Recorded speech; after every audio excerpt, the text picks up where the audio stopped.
sampaikan dapat bermanfaat lah. Nah, Bapak Ibu sekalian, sesi pertama nanti Pak Jimmy akan menyampaikan highlight dari bukunya. Bukunya yang luar biasa, hampir 200 halaman ya Pak Jimmy ya? Ya.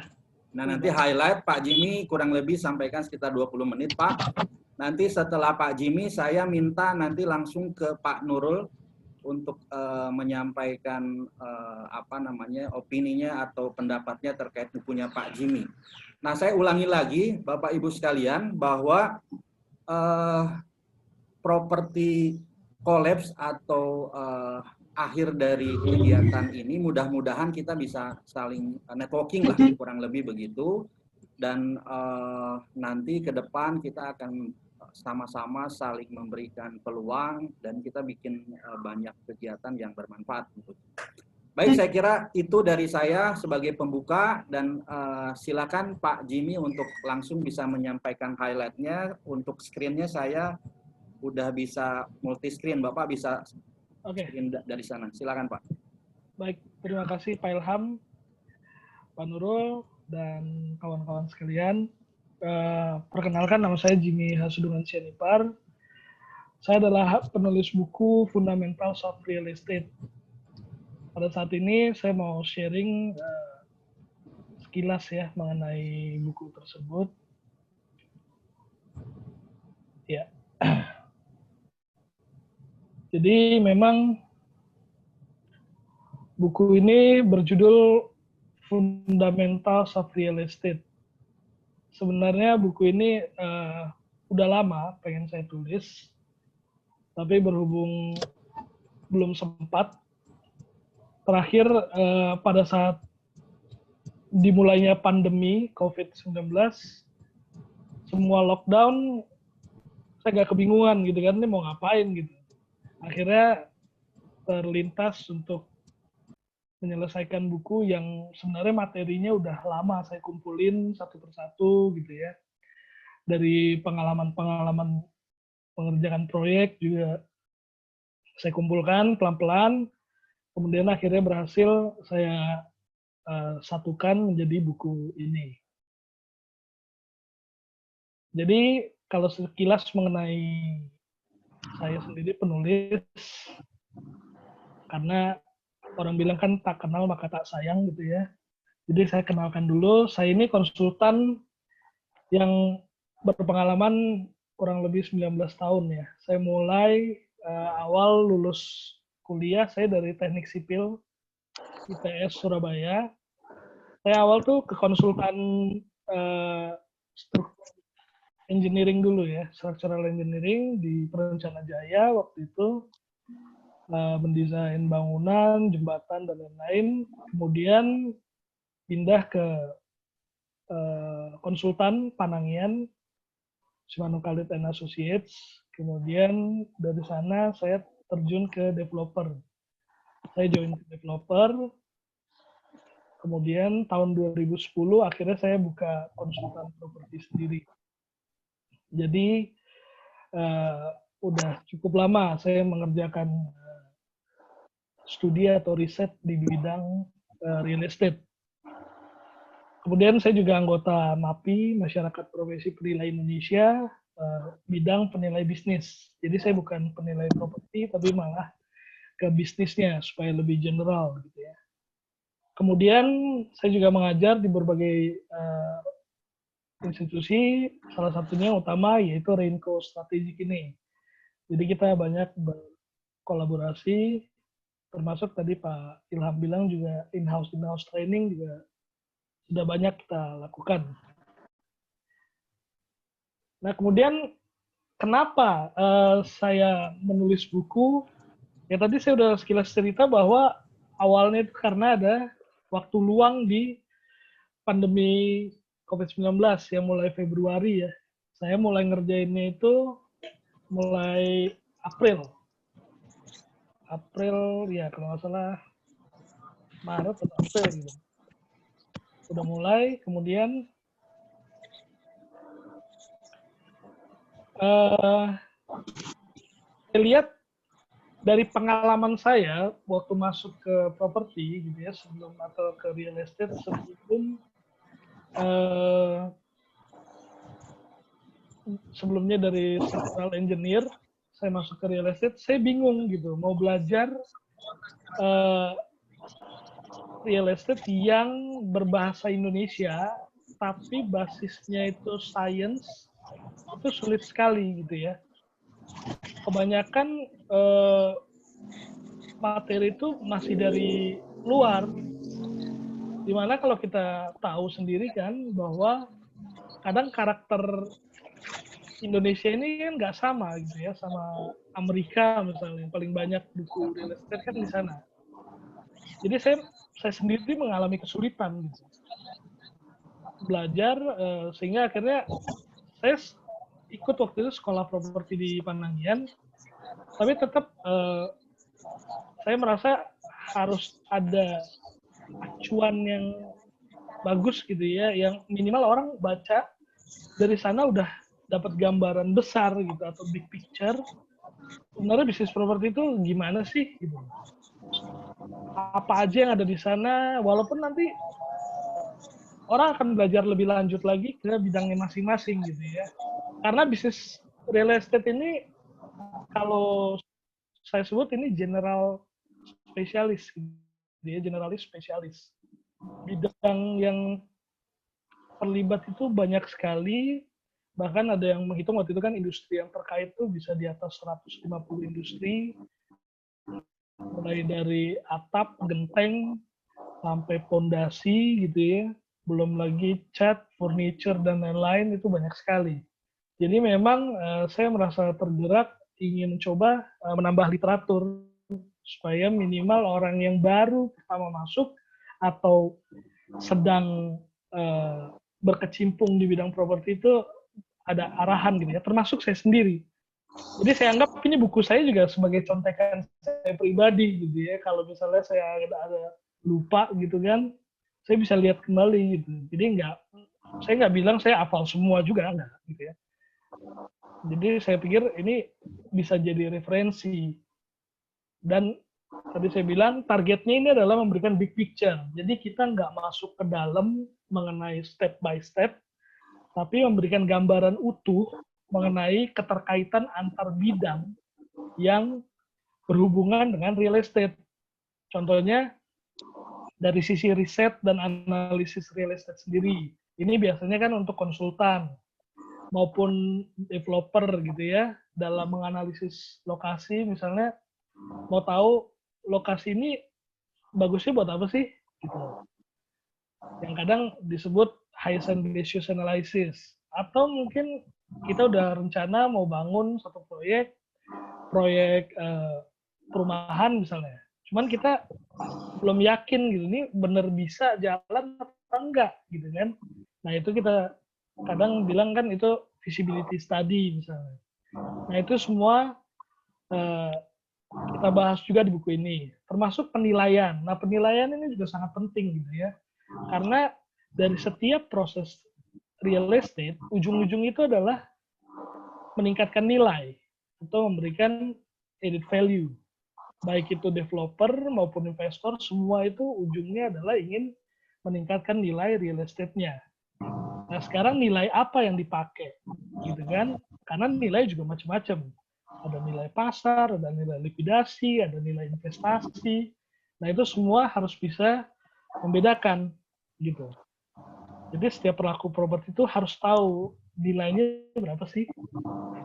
Kan banyak orang kalau di luar sana banyak yang ngajarin misalnya beli properti modal dengkul gitu. Sebenarnya esensinya apa sih beli properti tanpa modal? Beli properti tanpa modal, esensinya itu adalah beli yang under value kan.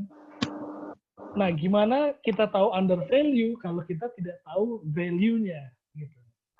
Nah, itu juga dibahas sehingga investor juga bisa tahu gitu ya kalau dia beli satu properti ini sebenarnya ada potensi naik atau enggak sih gitu. Atau kalau dia mau beli dia harus nawar berapa nih gitu kan. Nilai pasarnya yang berlaku di sana tuh berapa sebenarnya. Karena ini nggak mudah gitu ya, orang nggak mudah untuk mencari nilai pasar. Nah ini biasanya dikerjakan oleh appraisal. Sekarang namanya kantor jasa penilai publik. Jadi Bapak Ibu kalau misalnya biasanya ngambil KPR gitu kan propertinya dinilai dulu supaya ada acuan bank itu cairin KPR-nya berapa. Rata-rata bank cairin kan misalnya 70% dari nilai pasar. Nah, nilai pasarnya berapa? Nah, orang yang berhak menentukan nilai pasar itu disebut penilai atau appraisal. Dia diberikan sertifikasi oleh Menteri Keuangan. Nah, bagaimana proses penilaian itu terjadi? Nah, itu juga kita bahas di buku ini gitu ya. Kemudian dari sisi investasi, investor mayoritas itu banyak menggunakan intuisi, gitu kan. Tapi sayangnya intuisi ini kan nggak reliable gitu ya. Kita kadang jobnya itu orang milih lokasi itu biasanya pakai indera penciuman. Jadi dia datang ke lokasi terus dicium. Wah ini bagus nih lokasinya gitu kan. Sayangnya pengalaman saya ngelihat orang seperti itu biasanya pas survei itu justru lagi pilek gitu kan. Sehingga penciumannya terganggu.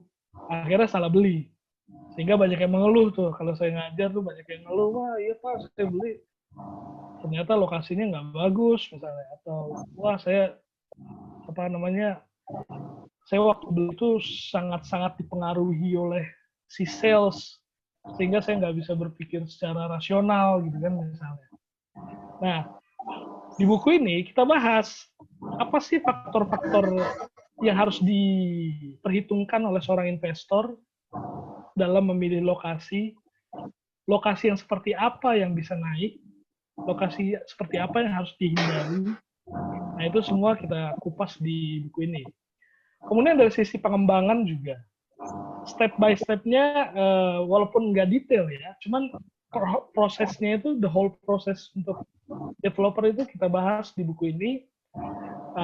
Langkah-langkahnya seperti apa dan apa yang harus diperhatikan di sana juga kita coba bahas di sini. Kemudian untuk pemasaran real estate juga bisa mengambil keuntungan dari baca buku ini karena bisa tahu sebenarnya investor itu maunya apa, gitu kan? Atau misalnya dia lagi nawarin lokasi untuk dikembangkan, dia bisa tahu nih developer itu maunya apa sih, sehingga begitu nawarin investor dia bisa ngomong bahwa lokasi ini udah sesuai loh untuk pemilihan sebagai investasi yang baik, gitu kan? Sehingga dia lebih mudah diterima oleh si investor. Karena investor merasa nggak usah capek-capek lagi udah di analisis oleh si pemasar gitu kan. Kemudian dari sisi manajemen aset juga. Manajemen aset dan manajemen properti ini berbeda. Banyak orang yang masih rancu gitu ya. Dipikir manajemen aset itu hanya sekedar manajemen properti. Jadi manajemen aset itu beda dengan manajemen properti. Manajemen properti itu dia bagaimana mengoperasikan satu bangunan gitu ya, satu unit properti. Contohnya mall gitu kan, ada manajemen mall, kemudian perkantoran.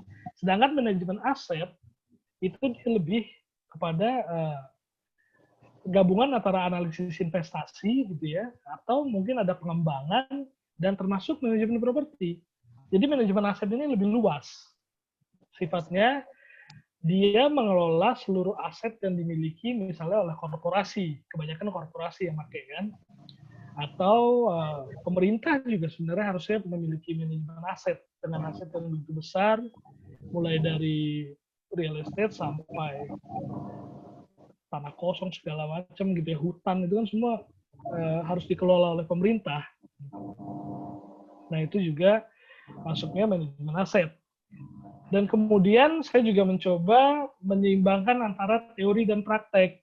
Karena tadi saya bilang juga di awal bahwa kadang teori yang diturunkan gitu atau ditemukan di Amerika itu nggak bisa dipakai di sini. Kenapa?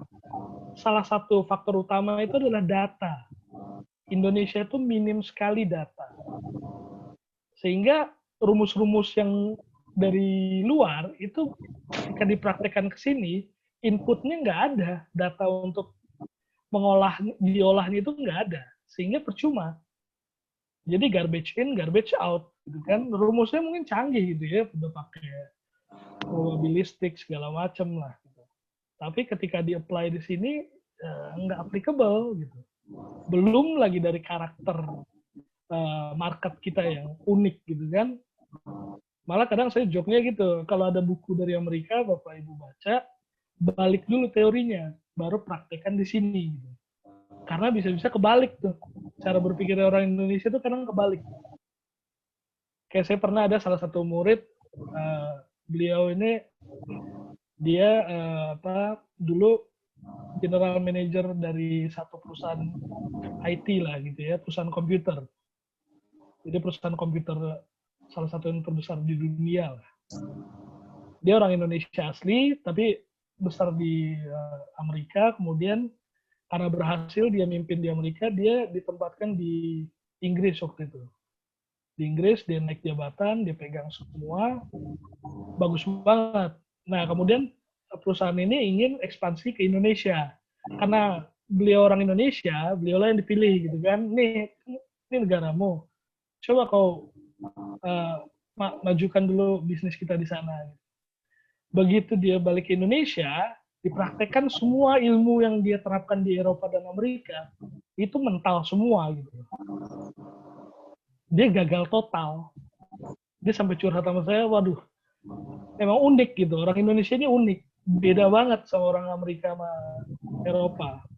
Jadi, kadang teori yang dari sana itu nggak applicable di sini gitu ya.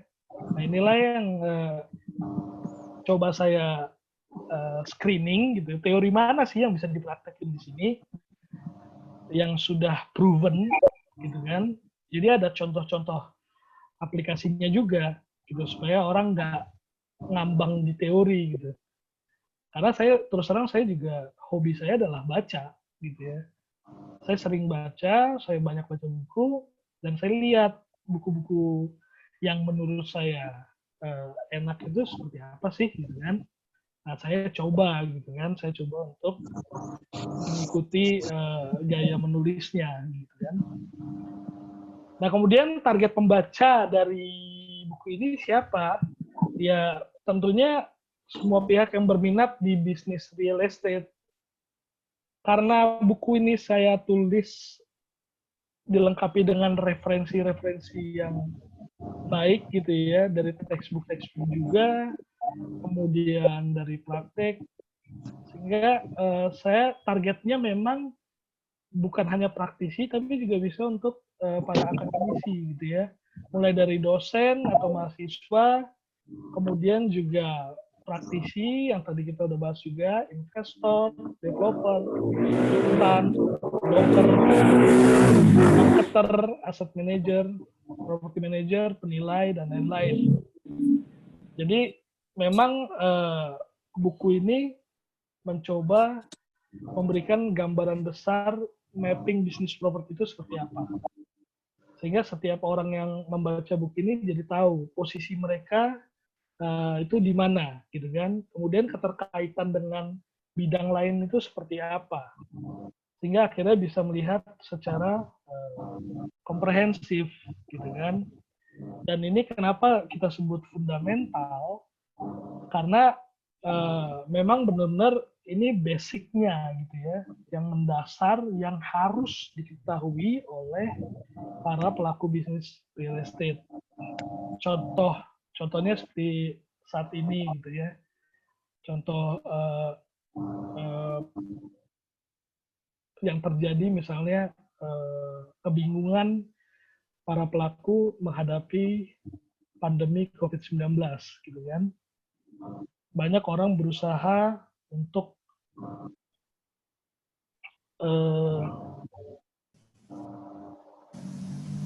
menganalisis, kemudian mencari langkah yang tepat apa sih untuk mengatasi ini. Tapi saya lihat kebanyakan tidak bisa mendefinisikan masalahnya dulu gitu. Sehingga mencari solusi itu jadi kemana-mana gitu kan, nggak tepat arah. Nah ini yang berbahaya. Gitu, banyak orang masih melakukan cara-cara yang sama, hanya dimodifikasi sedikit gitu kan, dibumbu-bumbui dengan sedikit teknologi, kemudian dengan sosial media dan lain-lain, tapi tidak menyentuh esensinya gitu. Misalnya kalau kita lihat pandemi ini sebenarnya apa sih yang paling terpukul gitu kan? Sebenarnya kan yang utama yang membuat bisnis properti itu jadi mangkrak itu kan di penurunan daya beli, ya kan? Penurunan daya beli akibat ekonomi lumpuh kan. Sekarang menuju resesi, walaupun definisi resesi juga ini kalau orang nggak ngerti udah kayak the end of the world gitu kan. Padahal resesi sendiri definisinya apa namanya, pertumbuhan ekonomi yang turun atau minus selama 2 kuartal gitu kan. Itu bukan bukan kiamat gitu loh. Nah, kalau orang nggak ngerti itu kan udah panik gitu kan, mencoba mengambil langkah-langkah yang nggak kena gitu, nggak tepat. Ya misalnya kalau kita lihat tadi bahwa masalahnya itu di daya beli, ya tentu yang harus disupport itu kan gimana caranya supaya properti ini terjangkau. Nah, disitulah harus ada inovasi di bidang misalnya cara pembayaran atau misalnya propertinya dipecah-pecah atau dibuat seperti eh, apa kepemilikan bersama dan lain-lain gitu. Sehingga tidak usah mencar kemana-mana gitu kan. Atau misalnya orang kebanyakan sekarang kan justru menahan uangnya gitu ya. Menahan uang karena panik dengan berita resesi sehingga menganggap wah ini memang harus eh, tahan cash flow gitu kan dengan serta merta berhenti semua tuh kegiatan investasi. Padahal kalau Bapak Ibu mempelajari gitu ya, properti ini emang cyclical. Properti ini emang siklus. Dia akan selalu bersiklus dan dia tidak akan pernah mati karena properti ini salah satu bagian dari kebutuhan utama kan, primer gitu, terutama di uh, papan gitu ya, perumahan. Properti itu nggak pernah hilang. Pandemi kan udah beberapa kali terjadi di dunia ini dan sampai saat ini nggak hilang kan real estate gitu. Jadi nggak usah panik yang berlebihan. Gitu. Orang semua nahan uangnya, justru kalau uang itu ditahan semua, justru resesi yang harusnya ringan itu akan jadi depresi, gitu ya. Justru akan jadi krisis. Nah ini yang berbahaya. Kalau orang nggak tahu, semuanya panik. Apalagi sekarang media, terus terang media itu udah dikuasai oleh politician. Saya bilang media sekarang udah setengah beracun gitu ya. Kalau pelaku properti tidak bisa memilah-milah berita yang benar, gitu ya, itu bisa terjebak menjadi panic buying atau panic buyer atau panic seller gitu ya. Jadi semua itu dilakukan secara panik sehingga tidak bisa berpikir secara rasional gitu. Nah ini berbahaya sekali. Jadi kita harus pahami bahwa memang properti itu akan selalu bersiklus. Dia akan selalu naik, turun. Nah, apa yang mendrive siklus properti? Nah, di buku ini juga dibahas bahwa sebenarnya yang mendrive siklus properti adalah siklus ekonomi itu sendiri. Jadi kalau ekonomi boom, properti itu booming. Tapi ekonomi crash, ya properti crash. Sehingga seorang properti itu harusnya tidak panik terhadap siklus gitu ya. Terhadap krisis sekalipun. Karena semua yang turun itu akan naik. Semua yang naik juga akan turun gitu kan. Jadi kalau ada paham properti itu juga naik terus nggak ada turunnya, itu juga keliru sebenarnya. Jadi ada dua dilihat gitu ya. Ada yang jangka pendek atau jangka panjang. Secara jangka pendek, properti itu naik turun, pasti. Ya contohnya sekarang lah. Bisa nggak orang jual properti sekarang dengan nilai seperti tahun 2013 yang lalu, pada saat properti booming? Nggak bisa, dia harus discount. Ya berarti kan turun gitu. Tapi, in the long term, trend line-nya itu memang naik. Gitu. Sehingga pada saat properti nanti balik lagi siklusnya ke booming, ya dia akan naik lagi. Mungkin kalau fundamental ekonominya baik, harganya akan melampaui 2013 lagi. Naik lagi dia. Nah ini kan yang orang kadang lupa gitu ya. Sehingga orang karena panik, dia tahan uangnya, justru terjadilah krisis. Karena salah satu faktor ekonomi yang berpengaruh itu adalah eh, justru ekspektasi gitu ya. Ekspektasi yang timbul karena persepsi. Kalau ekspektasi orang ini akan krisis, orang itu nahan duit, justru jadi krisis beneran gitu. Atau kadang bahasa kerennya self-fulfilled prophecy gitu ya. Jadi apa namanya, ramalan yang diaminkan sendiri gitu. Orang merasa, wah ini pasti krisis nih. Jadi krisisnya. Gitu. Itu yang berbahaya sebenarnya. Yang paling berbahaya itu. Itu semua akibat ketidakpahaman terhadap karakter bisnis real estate itu sendiri. Gitu. Nah inilah yang coba kita eh, berikan gitu ya kepada para pelaku bisnis real estate supaya melihat secara fundamental. Karena orang kalau udah kuasai fundamental, dia tidak akan bingung di eh, dalam situasi yang tidak menentu seperti sekarang, dia nggak akan bingung. Orang-orang itu, investor-investor atau pelaku bisnis yang udah senior, itu dia punya strategi, punya plan A, plan B, plan C, plan D yang sudah mengantisipasi apa yang terjadi karena dia paham gitu ya bahwa ini semua akan menjadi lebih baik asal semua pihak itu sadar dan bekerja sama gitu. Jadi nggak boleh ada yang egois juga. Bank juga harus tahu diri gitu ya bahwa dia juga nggak bisa bunga itu tetap selalu tinggi itu juga nggak akan bisa. Orang nggak akan sanggup gitu. Jadi dia harus turunin juga.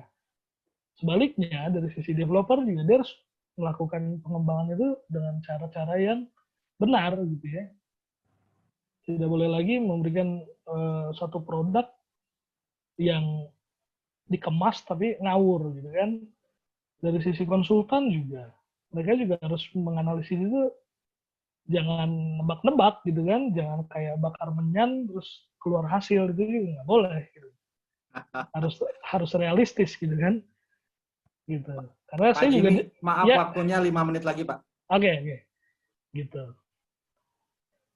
Nah, waktu saya mau menulis buku ini, saya bikin mind map dulu gitu ya. Jadi saya mapping sebenarnya apa sih yang terkait dengan real estate. Nah ini mind map-nya itu pertama dari ekonomi tentunya. Ekonomi makro, mikro, dan terutama keterkaitannya dengan real estate itu seperti apa. Indikator apa yang harus diperhatikan oleh pelaku bisnis properti gitu ya. Kemudian dari sisi market sendiri, market ada beberapa yang saya bahas detail di sana, ada mall, perkantoran, hotel, gitu ya, perumahan, apa aja data yang diperlukan untuk menganalisis satu lokasi. Kemudian dari sisi investasi juga, dari sisi keuangannya, dari sisi pajaknya itu juga dibahas, dan tools untuk menghitung, yaitu time value of money. Nah orang kan masih banyak yang kalau ngitung properti itu nanyanya cuma berapa profitnya, profit marginnya berapa. Nah apakah itu sudah tepat?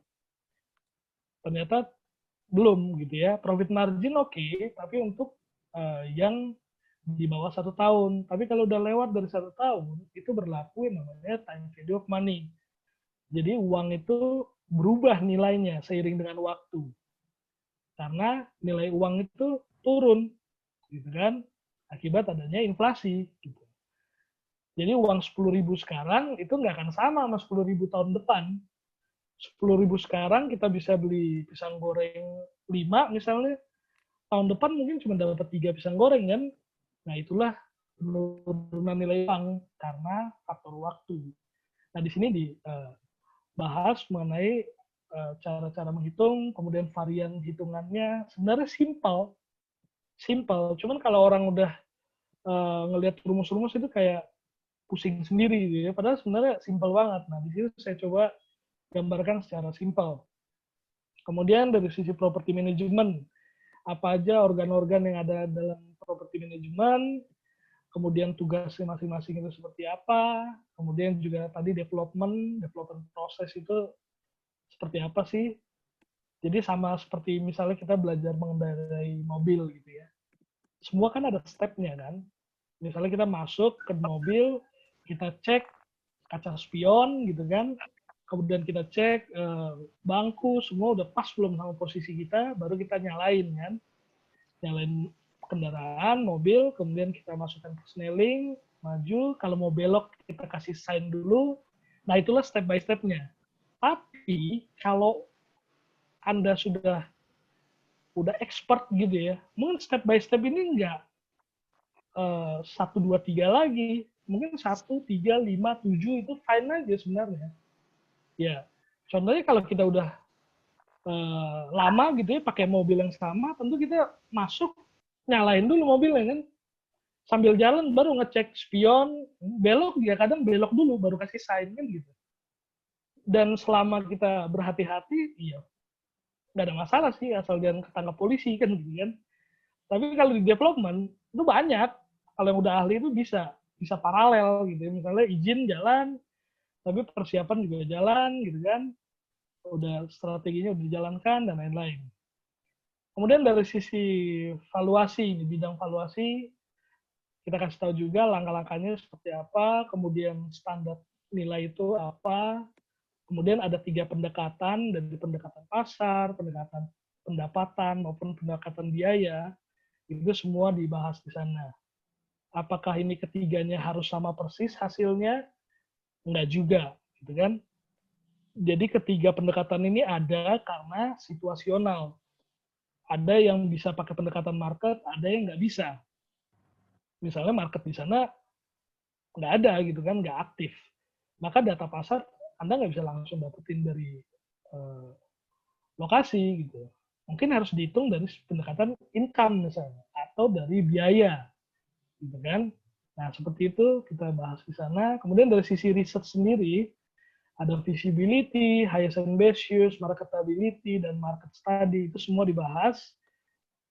Apa sih bedanya, kemudian langkahnya apa, dan kapan ini digunakan oleh siapa, itu semua dibahas di sana. Nah ini sekilas daftar isinya, ada 10 bab dan 2 bab appendix. Bab pertama itu adalah definisi karakteristik real estate. Jadi namanya kita bergerak di bidang real estate, kita harus tahu dulu nih, karakternya itu seperti apa sih? Seperti misalnya tadi ada bilang hedge against inflation, gitu kan? Bahwa properti itu naik terus mengalahkan inflasi. Apa benar? Gitu. Apakah berlaku untuk semua jenis? Gitu kan? Kemudian ekonomi dan real estate. Jadi pengaruh-pengaruh ekonomi makro, kebijakan ekonomi pemerintah, gitu kan? Itu juga dibahas di sini. Jadi Bapak Ibu bisa mengetahui, misalnya pemerintah melalui Bank Indonesia misalnya gitu ya, menurunkan suku bunga repo rate 7 harian dari 5% ke 4,5% misalnya, atau 4,75%. Itu artinya apa sih buat siklus real estate gitu kan. Kemudian riset, studi, dan analisis. Itu tadi udah kita bahas. Kemudian juga pasar real estate, kemudian time value of money. Jadi semua yang di mind map tadi itu saya pindahkan jadi bab-bab untuk buku ini. Penilaian real estate, kemudian investasi real estate, kemudian proses pengembangan, manajemen aset, manajemen properti. Dan untuk tambahannya appendix ini saya ulas sedikit mengenai matematika dasar gitu ya. Mungkin kalau kita udah lama bekerja udah lupa lah ya rumus-rumus dasar, seperti contohnya menghitung luasan aja lah. Kadang kita kan udah bingung gitu ya, luas trapesium misalnya. Kita dapat tanah luasannya, bentuk tanahnya itu irregular gitu kan. Cara ngitung luasnya gimana? Ya, bisa aja sih pakai GPS gitu ya, atau Google Maps sekarang udah gampang kan. Cuman kan kalau terlalu kecil, mungkin sulit untuk lewat map, ya kita harus hitung manual. Nah ini bisa dilakukan. Kemudian juga untuk beberapa standar dalam real estate, misalnya batasan luasan, apa sih KDB, KLB, kemudian batasan parkir, berapa sih luas lot parkir, berapa parkir yang dibutuhkan untuk misalnya bangunan mall atau office, rasionya itu berapa. Kemudian luasan-luasan ada semi gross, gross, kemudian net area itu apa sih gitu kan? Karena investor Pak kalau Jimmy, beli, maaf, iya, waktunya sudah habis nih. iya. Oke. Ini terakhir, Mungkin Pak. bisa disingkat. Iya. Jadi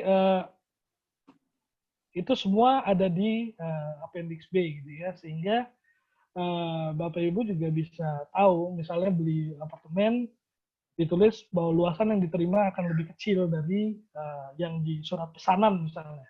Itu karena surat pesanan pakai semi gross, tapi Bapak Ibu terima sertifikat nanti dia net area misalnya.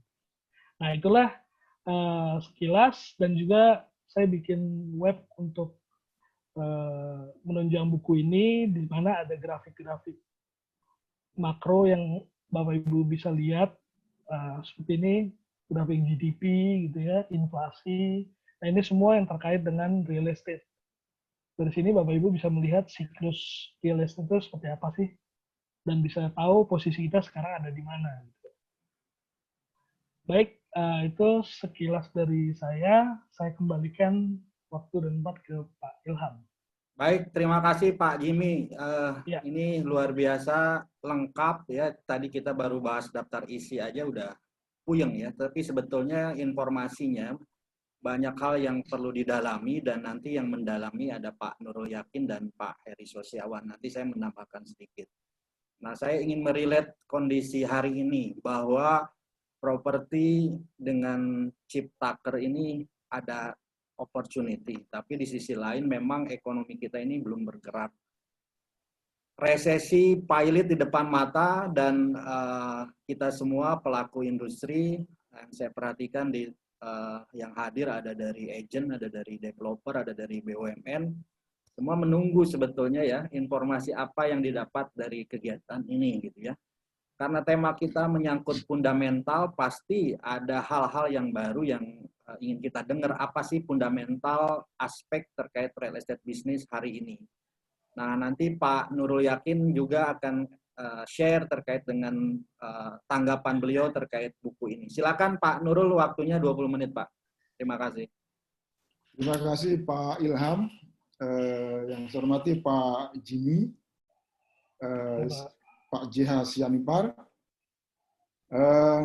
rekan-rekan yang lain. Saya lihat di layar monitor ada teman-teman satu habitat dengan saya, ada Pak Margo dan Pak Rebi, ada Pak Omar, dan juga ada teman-teman yang lain. Saya pikir saya mencoba untuk melihat buku ini secara utuh. Yang pertama, saya akan coba berangkat sebagai pemasar, karena saya punya dua habitat.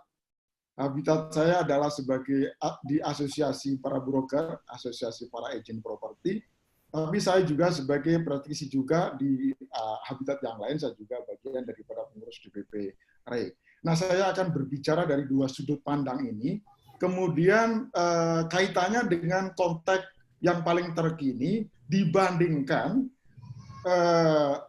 momentum-momentum atau timing-timing yang kurang lebih sama.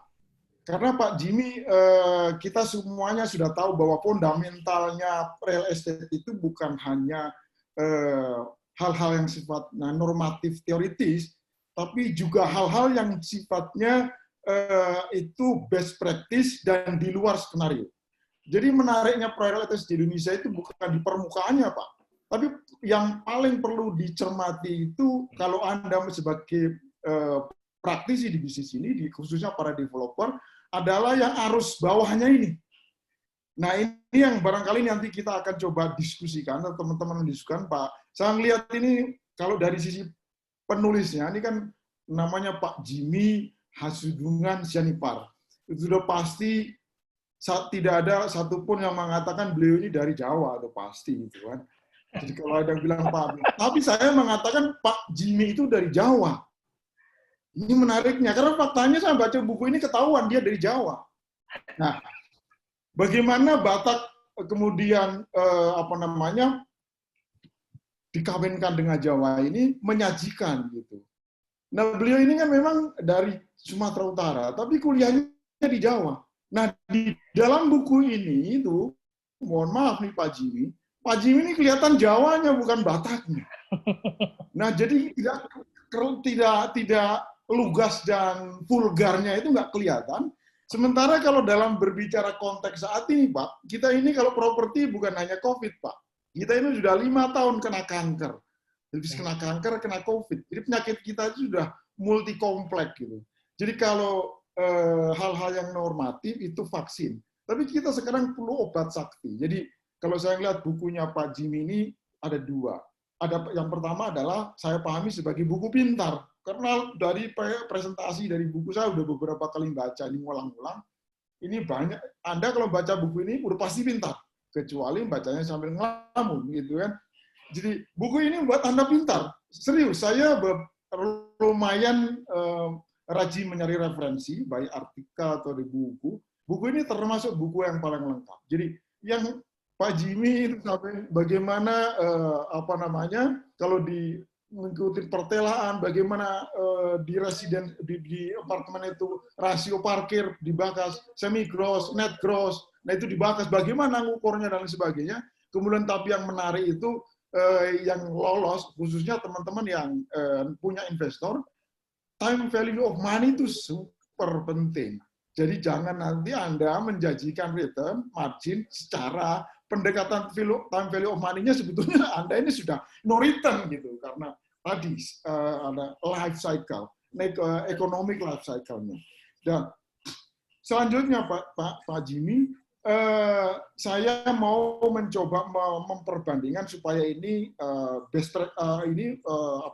sebagai para pelaku bisnis ini punya acuan benchmarking dengan kasus ini, tapi nggak sama. Nah, saya hanya melihat dari sisi pelakunya, Pak. Di pembukaan Pak Jimmy itu mengatakan bahwa ada semacam kecerobohan atau apa istilahnya ya. Pada tahun 2010 itu banyak developer baru newcomer itu karena krisis 2008-2009 itu kemudian recovery 2010.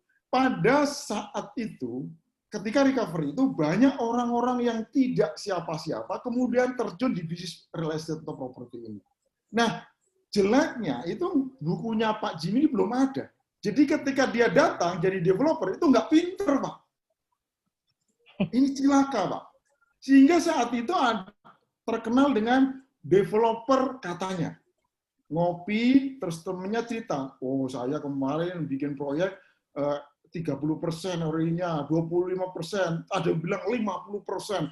Yang semua itu adalah karakter aslinya orang Indonesia, kita-kita ini. Orang-orang kita ini senang sekali menceritakan angin surga, padahal kebanyakan angin surga itu menuju neraka. Tapi malas gitu mendengarkan angin neraka, padahal sebagian besar angin neraka itu menuju surga.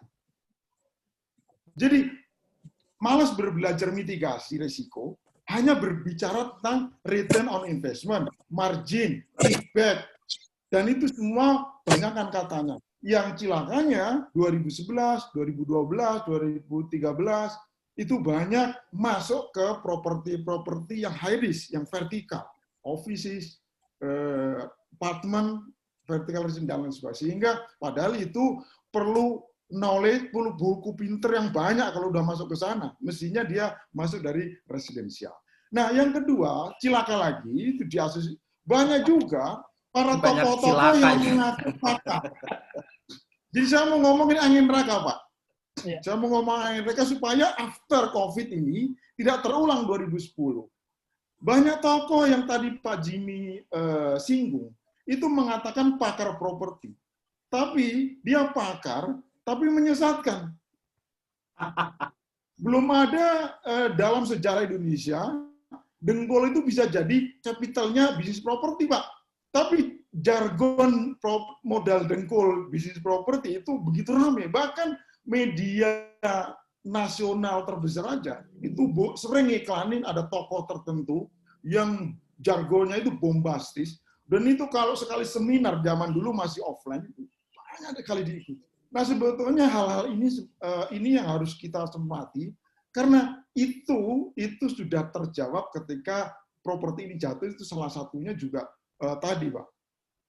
Nah, karena banyak yang ilmu katanya, ditambahin seminarnya para tokoh-tokoh yang pokoknya katanya dapat ilmunya dari mana. Nah, ini yang saya coba cermati, semoga ini tidak terulang. Nah, berikutnya saya ingin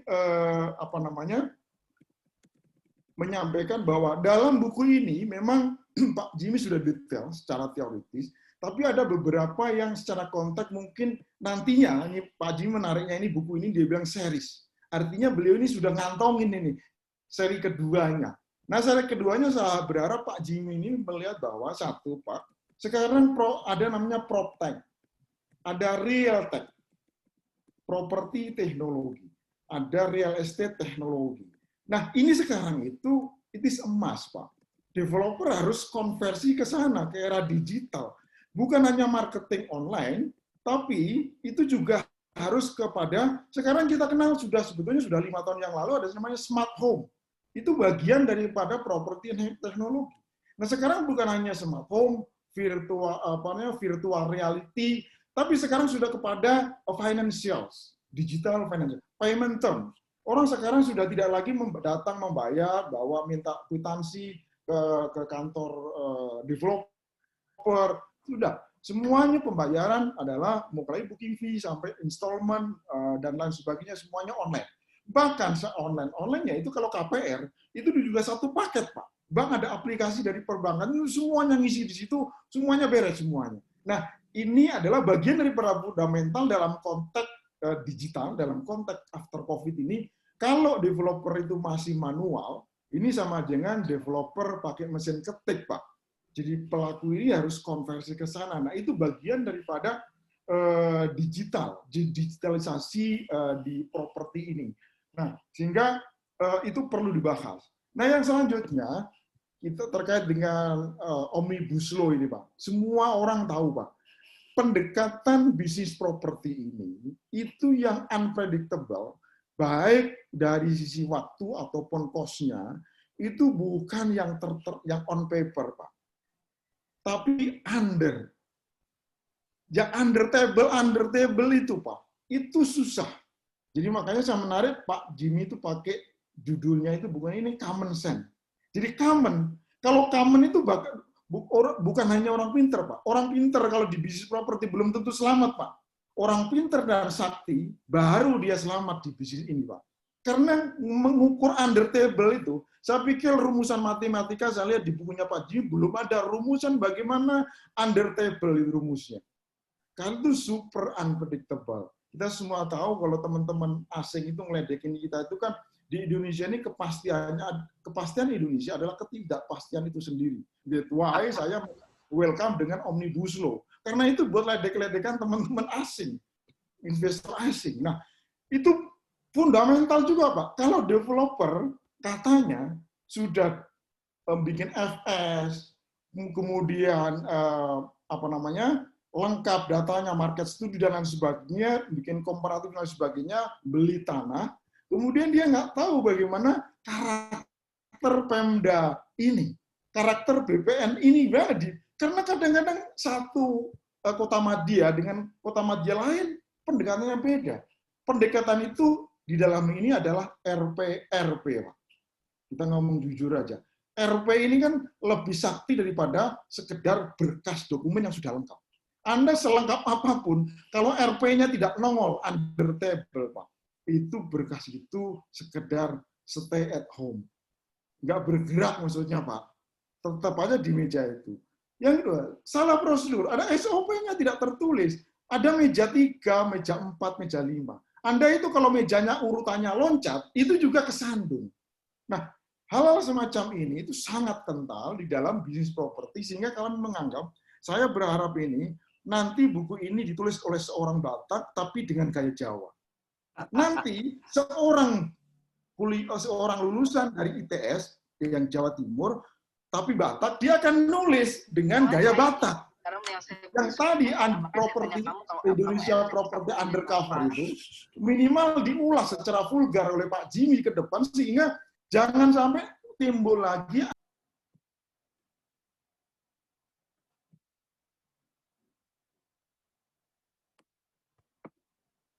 Sorry Pak, speakernya dinyalain lagi Pak Nurul. Tadi ketik. Oke, lanjut Pak. Ya, jadi saya berharap buku ini harus buku pinter Pak. Tapi saya berharap berikutnya adalah buku saktinya Pak Jimmy. Sehingga common sense-nya itu bukan hanya teoritis, tapi punya common sense bagaimana mengurus surat, bagaimana ngurus IP, bagaimana ngurus SK, bagaimana ngurus IMB. Bukan hanya dokumennya, tapi bagaimana approach-nya. Nah, yang selanjutnya, Bu, tidak kalah pentingnya juga, Pak, itu adalah social issues. Bagaimana kita mengukur uang koordinasi dengan ormas? Bagaimana kita pendekatan dengan masyarakat sekitar? Jangan dikira ini murah, dan jangan dikira ini waktunya pendek.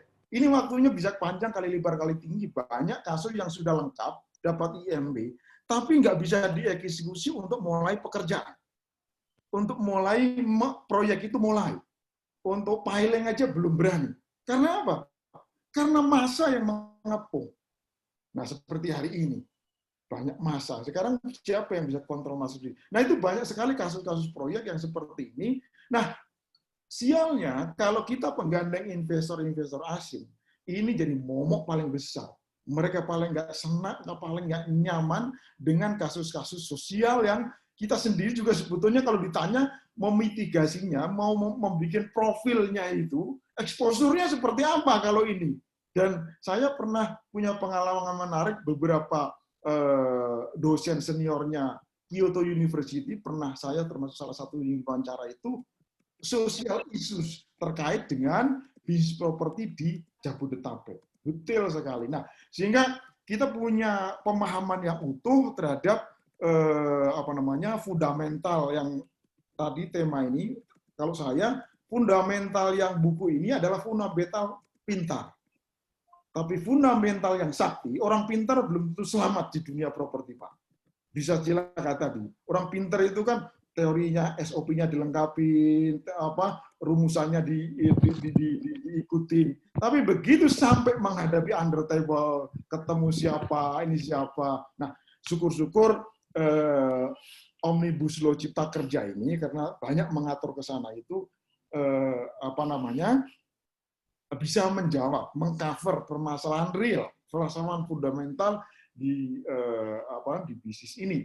Nah, itu mungkin catatan-catatan dari saya, Pak, sekilas saja. Tapi sekali lagi, Anda kalau mau pintar di properti ini, saya bukan karena Pak Jimmy kolega saya, tapi saya baca buku ini jujur, Pak, bukan karena kita mau ada acara ini, saya baca sudah lebih daripada 3 kali buku ini, karena memang Pak Jimmy mempresentasikan yang lengkap. Tapi karena kita sama-sama punya jam terbang, Pak, kita juga harus jadi orang pintar dengan baca buku fundamental real estate, tapi juga Pak Jimmy tolong secepatnya rilis, Pak, buku sakti dengan gaya Bataknya.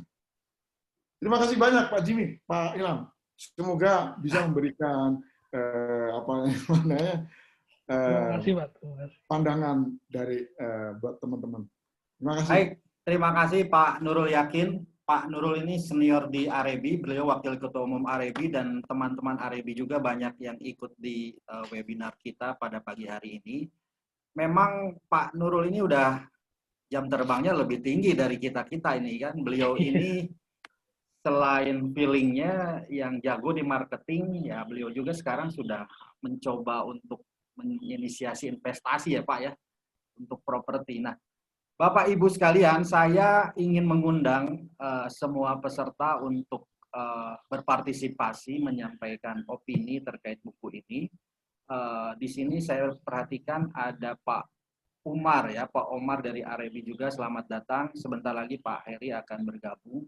Nah, sebelum masuk ke peserta, saya ingin menyampaikan ulasan saya terkait bukunya Pak Jimmy. Saya dapat bukunya Pak Jimmy, padahal saya belum sempat order, tapi saya sudah dikirimin. Ini luar biasa, terima kasih Pak Jimmy. Saya ingin menyampaikan apresiasi yang luar biasa atas karyanya Pak Jimmy. Kami sangat menghargai karya-karya positif untuk industri real estate, karena memang tidak ada hasil karya yang otentik ya terkait buku di bidang industri real estate. Coba Anda searching, nggak ada satupun. Ada beberapa yang ditulis oleh jurnalis, oleh akademisi. Nah, oleh pelaku ini hampir jarang ya. Nah, sebagai catatan awal saya pernah sampaikan ke Pak Jimmy, wah ini buku terlalu teoritis saya bilang. Sebagai guidance developer akan puyeng bacanya, kecuali orang yang senang baca saya bilang.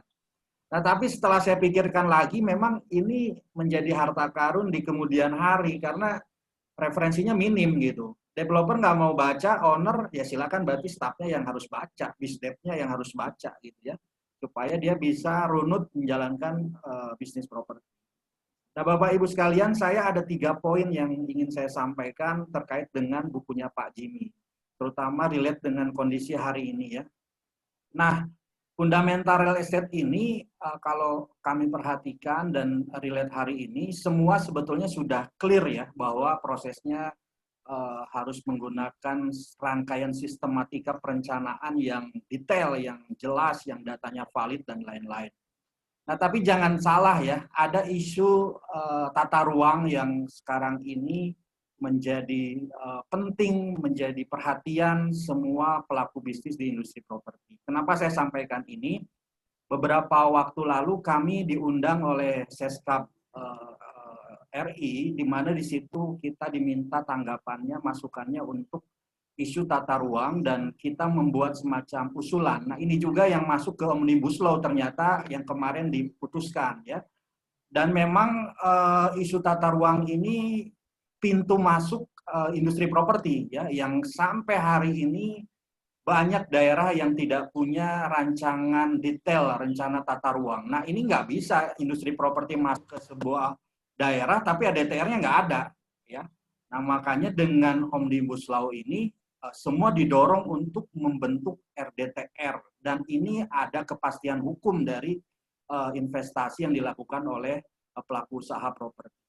Nah, di sini Pak Nurul, Pak Jimmy hadir juga, ada dari media, dari CNN. Saya kira silakan dikutip juga ya, bahwa kepastian hukum itu lebih utama dibanding kekhawatiran kita adanya hal-hal yang korupsi atau lain-lain gitu ya.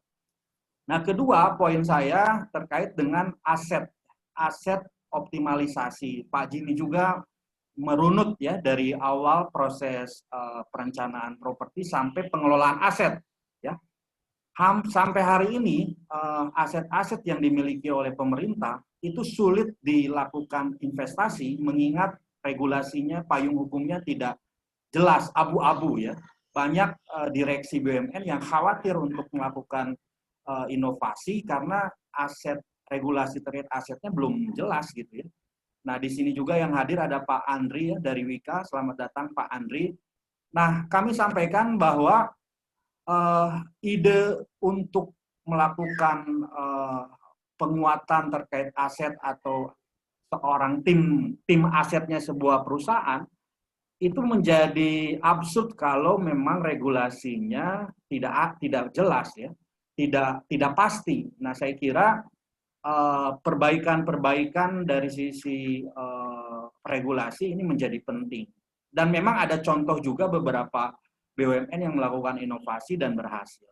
Nah, artinya yang berhasil ini saya yakin mungkin dia sudah baca bukunya Pak Jimmy ini ya. Ada rangkaian yang memang dilalui gitu ya. Nah, yang terakhir yang ingin saya sampaikan terkait dengan kepailitan ya. Nah, hari ini dan ke depan akan banyak perusahaan-perusahaan di properti yang mengalami pilot, yang kecil sudah pasti, yang menengah terseok-seok, yang besar udah mulai batuk-batuk. Itu sudah sangat banyak datanya dan kami memiliki data hampir puluhan ya Pak Nurul ya. Puluhan data yang kami miliki dan itu kami diminta untuk dilakukan restructuring dan dilakukan pencarian mitra dengan investor ya. Nah, kami perhatikan memang kepilotan ini akan banyak berakibat buruk kepada konsumen, sudah pasti. Ya. Nah, jangan salah, ke developer pun akan dampaknya sangat buruk juga ya. Kadang ada kesan bahwa dengan adanya pilot, developer cuci tangan. Nah, saya kira tidak juga kalau memang bisa dibuktikan kepilotan itu secara secara hukum dan bisa dilihat aspek-aspek bisnisnya. Nah, Bapak Ibu sekalian, sekali lagi saya apresiasi bukunya Pak Jimmy. Ini luar biasa. Silakan Bapak Ibu yang berminat dengan bukunya, beliau silakan nanti bisa langsung kontak beliau. Tadi di chatroom beliau sudah ada nomor WA-nya juga.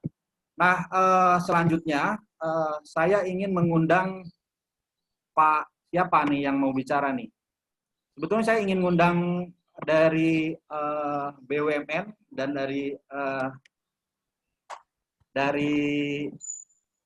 dari agent ya, mungkin dari Pak Omar ya.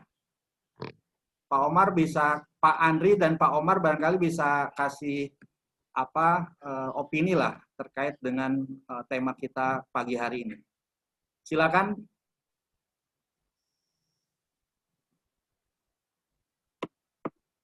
Ada Pak Margo juga Pak dari. Oh ya Pak Margo, ya monggo Pak Margo. YouTubernya RIB itu Pak. Ya, ini followersnya paling banyak di antara kita semua ini. Pak Margo ini luar biasa nih. Monggo Pak Margo. Oke, kedengaran nggak Pak? Jelas, jelas Pak. Oke, thank you loh buat Pak Nurul udah ngajak saya gabung di Takuler ini di pagi ini ya. Ini biasa acara itu kalau pagi itu jam 10, ini jam 9 nih. Kata orang kalau mau dapat rezeki banyak, seharusnya lebih pagi lebih bagus. Ini lebih pagi lebih keren. Jadi bangun pagi masih seger, dapat ilmu nih gitu loh. Jujur aja ya, saya belum membaca bukunya Pak Jimmy, tapi dari paparannya beliau, beliau tadi mengasih gambaran buat kita pelaku industri properti ya. Kalau bicara industri properti kan banyak melibatkan selain developer ya tentunya juga broker properti, kita sering berkaitan ya. Jadi ada juga ke pemerintahan gitu. Jadi yang saya melihat dari segi saya sebagai broker properti, mungkin kadang kita dari sisi broker ya Pak ya, kita hanya bisa menjual gitu loh, menjual, mendapatkan keuntungan, mendapatkan komisi itu kan. Kadang broker sendiri tidak bisa menganalisa gitu loh. Properti itu seperti apa sih seharusnya? Karena kalau kita bisa memberikan benefit atau keuntungan buat si pembeli atau buat customer kita, tentunya dia akan senang gitu. Dia akan repeat order, itu yang kita harapkan. Nah, bagaimana untuk seperti itu? Nah, itu tadi Pak Jimmy bilang, kita tuh harus bisa menganalisa gitu loh. Kalau kita misalnya menyajikan satu makanan, kita bilang enak ke satu customer kita, soalnya kita coba dulu, itu enaknya seperti apa gitu loh. Nah, analisa-analisa itu sebenarnya yang saya belum baca bukunya, terus terang aja saya suka baca buku. Yang saya berpikir ini perlu nih, wajib, kudu gitu loh, dibaca sama seorang broker yang properti yang sukses. Jadi setidaknya edukasi itu kan banyak sisi Pak, gitu loh, memberikan edukasi banyak ya. Kalau kita melihat dari orang memberikan edukasi itu banyak gitu, dari developernya, dari brokernya, dari motivasi, whatever, dari apapun. Mungkin kalau saya analogikan sebuah taman gitu kan, ini Pak Jimmy itu merupakan salah satu bunga yang cocok di Taman Indonesia ini untuk menjadi indah, untuk menjadi industri properti itu semakin apa ya, bukannya dilirik ya, bukannya seksi lagi, memang harus wajib gitu loh. Itu aja yang mungkin Pak pandangan saya. Jadi kalau kita bicara fundamental estate global banget ya, karena Pak Jimmy itu kiblatnya kan tadi saya melihat dari luar juga, yang tadi yang agak lucu ya. Jadi diterapkan di Indonesia itu different, karena kalau kita bicara demografi, kita bicara budaya, itu beda banget ya. Jadi kita menyesuaikan lah, banyak buku-buku dari luar dibawa ke sini, diterapkan memang nggak cocok. Karena kenapa? Karena budaya kita ini ya memang harus kita sesuaikan dengan budaya. Itu aja mungkin Pak pandangan saya Saya cuma hanya satu harapan buat saya, di saat ini tetap kita kompak ya Pak ya, karena kita konsentrasinya kan ke kesehatan dulu, tapi tetap ekonomi bergerak gitu, seperti itu. Dan terakhir saya meminta ke Pak Jimmy, kalau boleh berkenan saya mau dapat bukunya di mana. Saya sih udah WhatsApp sih, udah chat sih. Saya harus baca ini lagi. Gitu. Ya. Thank you Pak, salam sehat, salam properti Pak. Thank you Pak Margo, luar biasa. Selanjutnya saya pengen dengar Pak Andri. Silakan Pak Andri. Pak Andri ini beliau dari investasi PT Wika ya, Holding. Halo, selamat pagi Bapak-Bapak Ibu sekalian. Terima kasih kesempatannya Pak Ilham. Pagi Pak. Sama seperti pembicara sebelumnya, saya belum baca buku, cuman background saya dari penilai, kemudian juga kerja di properti, industri properti cukup lama. Ini memang yang dibutuhkan oleh newbie ataupun orang yang bekerja di BizDev seperti Pak Ilham katakan. Nah, cuman tadi praktek di lapangan itu sangat bervariasi. Nah, itu juga nanti akan berkaitan dengan modeling ataupun investment decision yang akan diambil oleh developer. Nah, kaitannya dengan sekarang ini lagi COVID, menurut saya sih kalau misalnya developer sekarang untuk high rise development itu masih agak slow down. Jadi beberapa penjualan properti yang kami kelola itu sih di bawah target. Tapi untuk residential housing itu sesuai target. Bahkan ada yang melampaui juga. Jadi sebetulnya meskipun terjadi pelambatan atau resesi, tapi market demand-nya masih ada. Tinggal nanti basic fundamentalnya yang perlu dijelaskan adalah lokasi seperti itu. Mungkin ada beberapa pakar yang sudah memberikan jargon lokasi. Tapi lokasi mana yang dibutuhkan oleh customer-nya. Nah ini tidak hanya dari sisi keuangan ataupun harga ataupun biaya, tapi nilai tambah apa yang bisa ditawarkan ke konsumen tadi. Jadi meskipun harganya sekarang mahal, tapi nanti nilainya bisa naik karena misalnya ada tol ataupun nanti keretanya bisa nambah jalurnya ataupun misalnya nanti karena shifting dari behavior COVID ini tempat kerjanya jadi lebih dekat ataupun ada komunal kerja yang lebih safety. Nah, itu mungkin bisa jadi peluang ke depan. Itu sih yang menurut saya perlu diperhatikan ke depan. Selain itu juga buku ini memang recommended banget buat BizDev yang ada di Indonesia.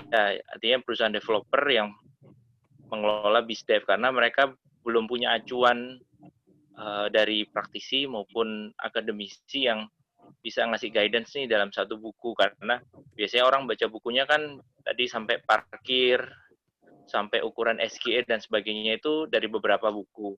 Nah, ini sih menurut saya referensi yang bagus buat yang muda-muda biar nggak salah langkah. Seperti itu Pak Ilham. Baik, terima kasih Pak Andri. Pak Andri ini pernah di Knight Frank, pernah di Telkom Property, dan sekarang di Wika ya Pak Andri. Baik Bapak Ibu, saya minta tanggapan penulis Pak Jimmy dan nanti dilanjut Pak Nurul. Silakan Pak Jimmy.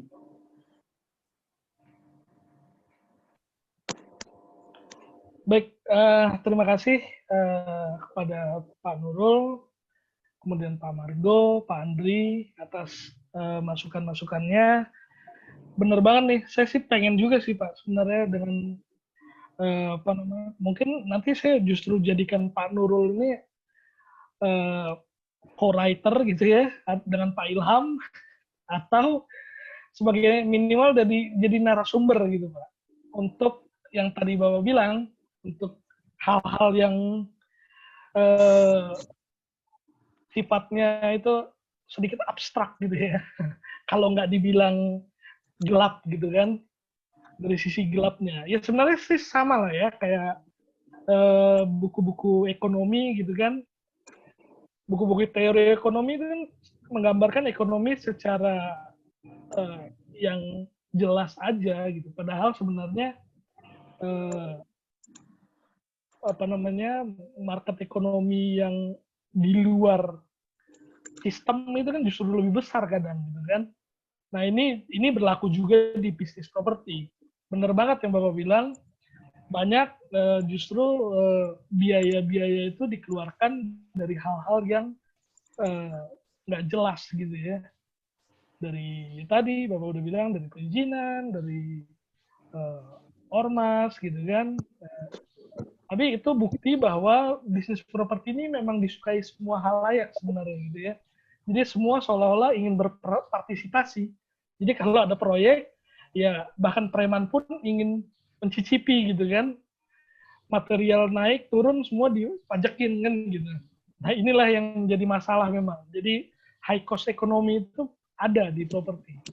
Ya mudah-mudahan kita bisa berkolaborasi lah. Mungkin dari bapak-bapak lain atau ibu-ibu yang bergerak di bidang properti, yang memiliki pengalaman atau ingin di-sharing, nanti bisa kita masukkan dalam satu buku, ya silakan. Karena makanya Pak Ilham udah bikin wadah Rainco Property Collapse, itu salah satunya untuk menghasilkan karya-karya yang terbaik untuk properti gitu ya. Untuk Pak Margo, terima kasih atas tanggapannya.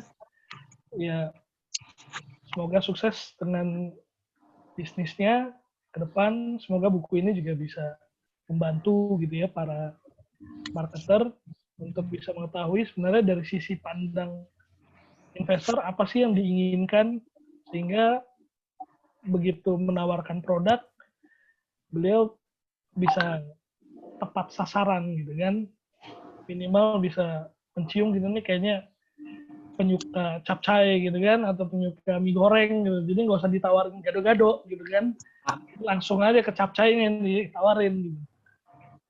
Nah kemudian juga untuk Pak Andri, iya Pak, saya juga dulu lama di developer, di business development, makanya buku ini kental dari sisi analisis memang. Jadi benar Bapak bilang nih cocok sekali untuk para business development supaya dalam menganalisis itu tidak terjebak dalam hal-hal yang sifatnya nggak benar gitu ya. Jadi banyak yang mencoba menerapkan dari sekedar textbook gitu kan, dari berbagai buku, kemudian diterapkan, ternyata meleset semua gitu. Atau mungkin kalau saya banyak ketemu itu kayak konsultan pun gitu ya, bukannya saya mendiskreditkan teman-teman konsultan, karena kita juga konsultan gitu kan. Banyak konsultan yang masih jadi Excel operator gitu ya. Jadi membuat proyeksi itu data-data inputnya itu nggak paham gitu kan, asumsi-asumsinya itu nggak paham, sehingga sekedar memakai tools Excel yang mungkin dibuat oleh seniornya gitu kan sebelumnya, kemudian dipakai deh tuh, dimasukkan angka-angka, begitu keluar angkanya dia nggak bisa tahu interpretasinya nih angka benar apa enggak gitu, make sense apa enggak sih. Seperti Pak Nurul bilang tadi kan, banyak yang bilang wah ini returnnya 50%, 60% gitu. Terus diyakinkan ditambah dengan ada Excel-nya gitu kan, seolah-olah itu udah keren banget gitu kan, udah canggih gitu. Semuanya udah terhitung dengan benar, taunya asumsinya tuh aneh gitu. Kita sering, saya sama Pak Ilham, Pak Heri juga sering ketemu tuh, ada klien pakai konsultan, ngelihat asumsinya bisa jualan apartemen di kondisi buruk pun gitu ya, bisa jualan apartemen misalnya 200 unit per bulan gitu kan. Itu kan ya Mas Adi sudah memiliki, ya pasti bagus lah kalau 200 bulan gitu, siapa yang nggak mau gitu kan. Cuman bisa nggak gitu, benernya nih saya sebenarnya waktu itu tergerak bikin konsultan itu karena waktu di developer, saya melihat konsultan ini jadi ikut-ikutan hembuskan angin surga yang tadi Pak Nurul bilang gitu. Seolah-olah properti ini benar-benar bisa yang namanya other people's money gitu ya. Benar-benar developer modal dengkul. Padahal kenyataannya itu mungkin kemungkinannya 1 billion kali ya.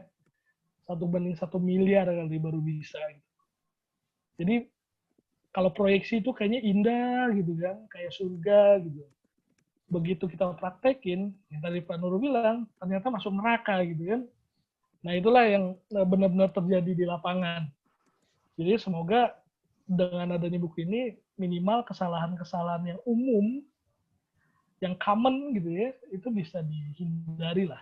Nanti kalau yang ilmu lebih advance yang Pak Nurul bilang ilmu saktinya, nah itu mungkin harus berkolaborasi nih. Harus berkolaborasi dengan seluruh pelaku, baru tajam gitu ya. Baru bisa mantap lah gitu. Oke, baik. Terima kasih. Saya kembalikan ke Pak Ilham. Baik, terima kasih Pak Jimmy ulasannya. Ya. Selamat datang juga Pak Heri Sosiawan. Nah, ini Pak Heri iya. sebagai pembahas sudah datang nih. Pak Nurul, mohon maaf saya ke Pak Heri dulu ya. Biar Pak Heri menyampaikan ulasan terkait bukunya Pak Jimmy. Saya perkenalkan dulu, Pak Heri ini, beliau ini senior kita di property finance ya. Beliau dulu di BTN, mimpin banyak cabang, terus kemudian beliau juga sekarang developer, sama kita di Badan Diklat DPP REI. Nah, nanti beliau akan banyak memberikan kupasan terkait dengan, mungkin bisa di-relate juga Pak, kondisi keuangan sekarang, ekonomi sekarang, dan terkait bukunya Pak Jimmy. Silakan Pak Heri, waktu saya persilakan. Baik, terima kasih Pak Ilham, Pak Jimmy, Pak Nurul. Ini di sini ada Bapak Ibu semuanya yang nggak bisa saya sebut satu persatu. Pertama-tama ya, tentunya selamat datang ya di Properti Kolaborasi. Bapak Ibu, saya sudah membaca berkali-kali gitu ya. Ternyata membaca Fundamental of Real Estate dari Pak Jimmy cukup asik juga gitu ya. Cukup asik ya. Artinya ada asumsi-asumsi waktu kita praktek begitu, ternyata oh ini harus perlu diluruskan dan lain sebagainya. Ya. Kalau saya rangkum ya dari buku ini, saya juga hobi sebetulnya, hobi saya itu mengajar gitu ya. Tetapi tentunya orang mengajar itu juga harus belajar. Ya, kalau saya main ke Gramedia gitu ya, atau browsing begitu. Pertama kalau saya ke Gramedia atau ke toko buku di Indonesia gitu ya, itu banyak buku-buku tentang properti, tentang strategi, ya strategi bisnis, strategi investasi properti dan lain-lain dan lain-lain. Buku ini cukup komprehensif dan menurut saya sangat melengkapi ya, sangat melengkapi.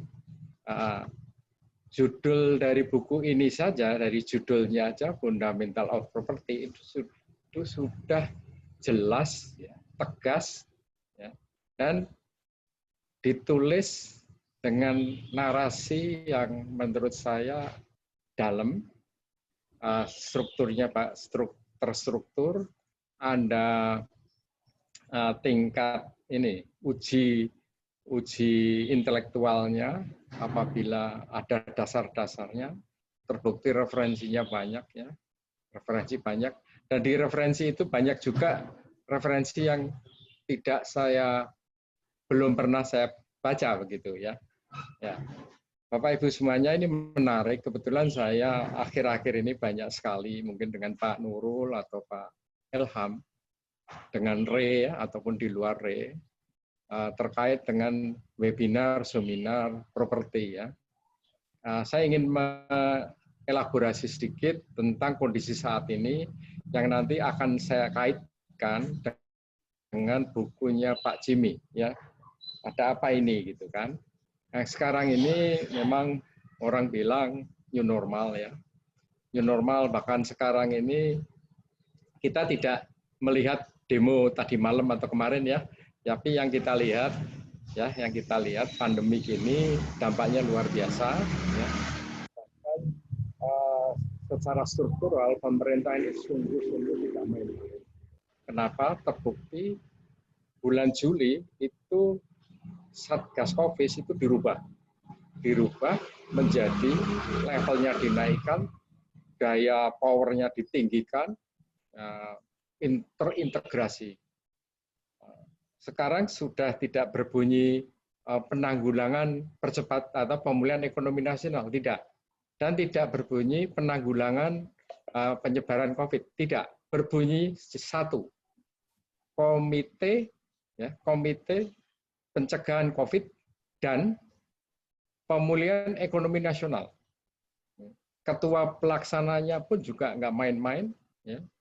Erick Thohir di bawahnya juga nggak main-main, dan secara mirroring di daerah, bahwa di situ ada Bank Indonesia, ada Departemen Keuangan, ada OJK, dan unsur-unsur kementerian serta pemerintah daerah itu menyatu di situ. Ya. Terbukti sekarang apa? Kami kebetulan di RE. Ya. Kami sering diajak diskusi dengan Bank Indonesia dan dengan dengan OJK, bahwa sekarang di daerah-daerah itu sungguh digerakkan, ekonomi harus jalan. Ya, ekonomi juga harus jalan. Harus jalannya begini.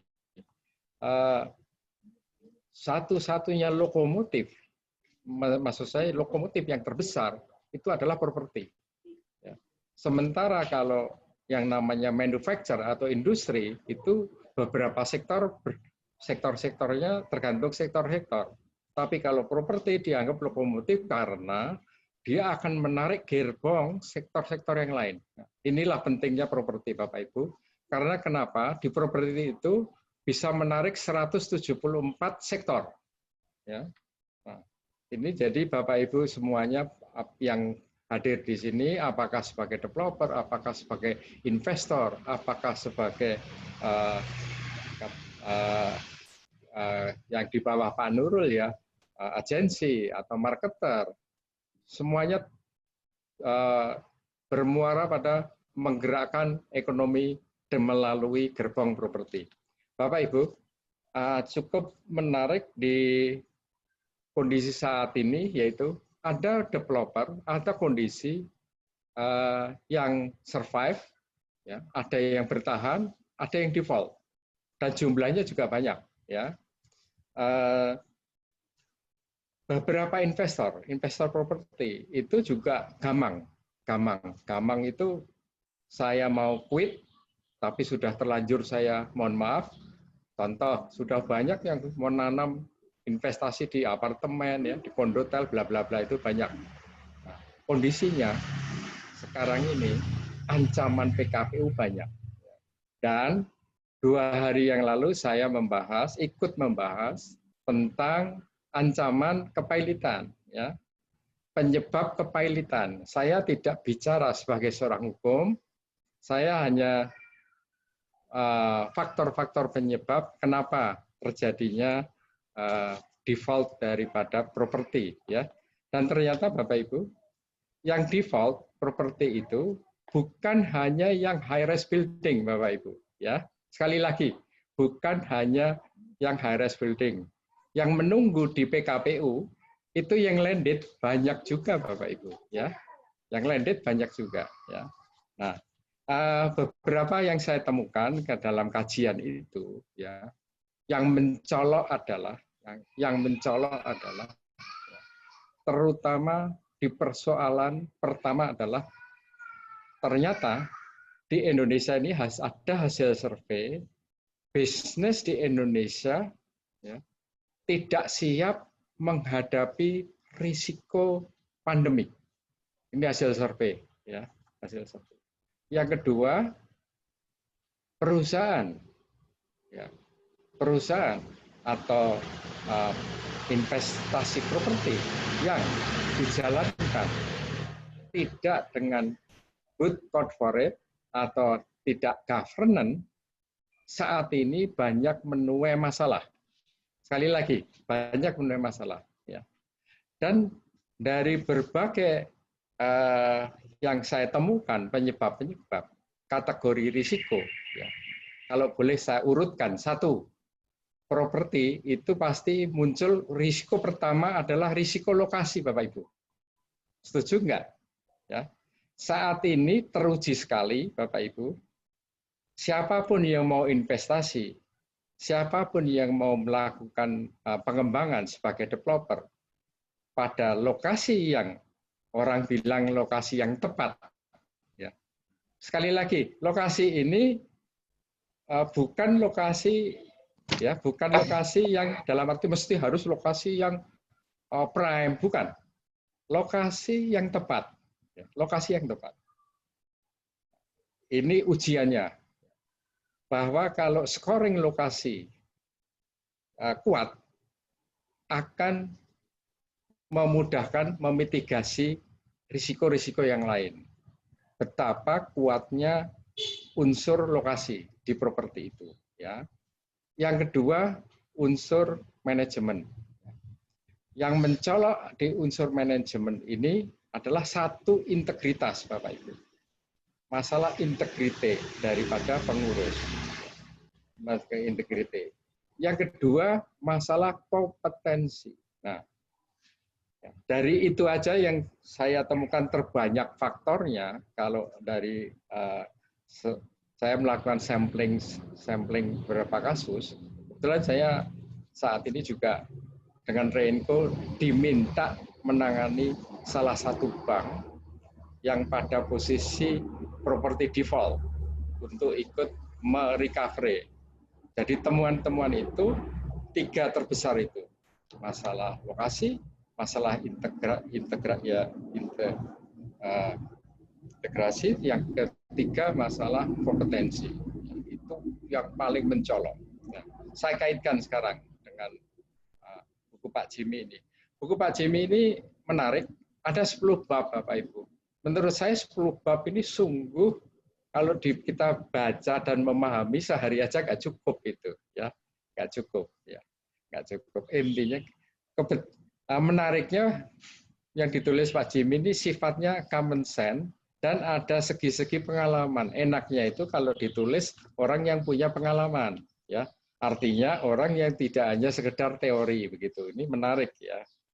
Dan Pak Jimmy ini kan pengalamannya Bapak Ibu kan luar biasa. Mungkin Pak Nurul sama saya masih belum mengendus properti, Pak Jimmy sudah mengendus properti. Karena apa? Pak Jimmy itu terbit sebelum Krismon, Pak. Saya tahu Pak Jimmy itu mondar-mandir di BPPN tahun 97, 98, 99. Dengan Pak Panangian ya, Pak Jimmy ya, betul ya? Iya.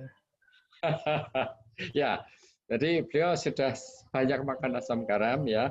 Dari 10 bab ini, dari pertama karakteristik, ya, karakteristik ini penting karena dari karakteristik ini akan muncul, oh ternyata di properti ini saya kalau mau berinvestasi pada kondisi untuk menghasilkan return on investment bla bla bla, saya akan cocok dengan karakter saya di sisi tipe real estate semacam ini.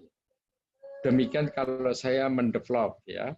Terus persoalan ekonomi, Bapak Ibu, ekonomi ternyata baik saya sebagai investor, baik saya sebagai developer, baik saya sebagai pemasar, kalau kita tidak mengetahui ekonomi makro properti, hasilnya juga tidak optimal, Bapak Ibu.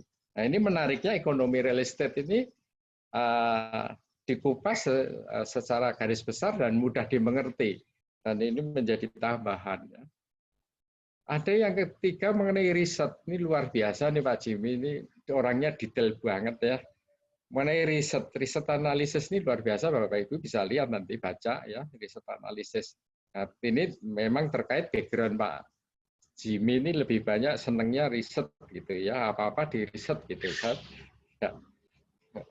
Baik, yang ada yang keempat yang menarik juga masalah market atau masalah pasar.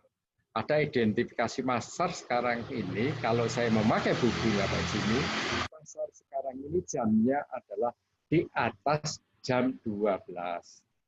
Artinya di sisi jam yang posisi sebelah kanan. Artinya lagi posisi yang mendekati posisi crash atau posisi paling bawah ya, paling bawah gitu. Artinya lagi sikap investor, sikap pengembang, kita tidak bisa main gas. Sekali lagi, kalau mau investasi harus hati-hati.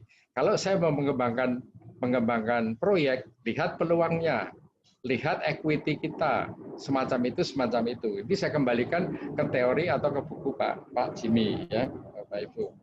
Yang menarik sekarang ini sebagai contoh Bapak Ibu ada salah satu pengembang muda. Saya perkenalkan aja deh, saya sebut namanya nggak apa-apa. Bapak Ibu bisa cek. Pak Heri, suaranya agak berisik, Pak. Agak berisik udah, ya. Udah enggak.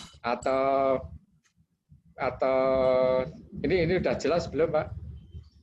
Backsound-nya ada backsound sedikit. Atau masih berisik? Udah Pak. Kalau gini berisik ya apa? Udah jelas, Pak. Jelas tadi atau jelas sekarang, Pak? Oke, sekarang Pak udah bagus, Pak. Udah jelas ya. Anda sekarang ini menarik pada posisi tadi ya, kalau saya katakan jam decline ya. Anda pengembang muda, orang bilang tadinya ini sangat ambisius mengembangkan di Sentul, Sanctuary namanya, Bapak Ibu. Ternyata luar biasa, perhitungan dia tepat karena apa? Karena dia memperhitungkan faktor-faktor yang ada di buku ini, saya lihat, yaitu ya, persoalan riset pasarnya kuat, persoalan lokasinya kuat, persoalan ada satu lagi yang ingin saya perkenalkan Bapak Ibu ya, pengembangan dari buku ini di persoalan pasar, mungkin nanti Pak Jimmy bisa diperkuat dengan market value ya, karena sekarang ini era pandemik, era normal ke depan orang bermain ke value proportion ya, ke persoalan value proportion property itu lebih dalam lagi karena banyak sekarang digunakan seperti itu. Contoh ya, contoh pengembang sekarang, user sekarang, ini pengalaman Pak Nurul nih nanti bisa ditambahkan. Ternyata menanyanya begini, Pak, ini sudah dibangun dengan protokol kesehatan enggak? Gitu. Apartemennya sudah dibangun dengan protokol kesehatan enggak? Rumahnya sudah, permintaannya, Pak, tolong wastafelnya ditaruh di depan. Simpel kan? Pak, wastafelnya tolong ditaruh di depan, saya mau beli. Nah, ini karakter-karakter new normal, Bapak Ibu. Nah, itulah bisa kita pelajarin di bukunya Pak Jimmy untuk aspek pemasaran, kita tambahin dengan value proportion ya. Saya kira yang terpenting itu Pak. Ini ada lagi Pak, bahwa sekarang ini yang paling mencuat persoalan risiko ya, persoalan risiko. Yang tadi saya bilang ya, persoalan risiko. Persoalan risiko ini bagaimana memitigasi ya, bagaimana memitigasi ya.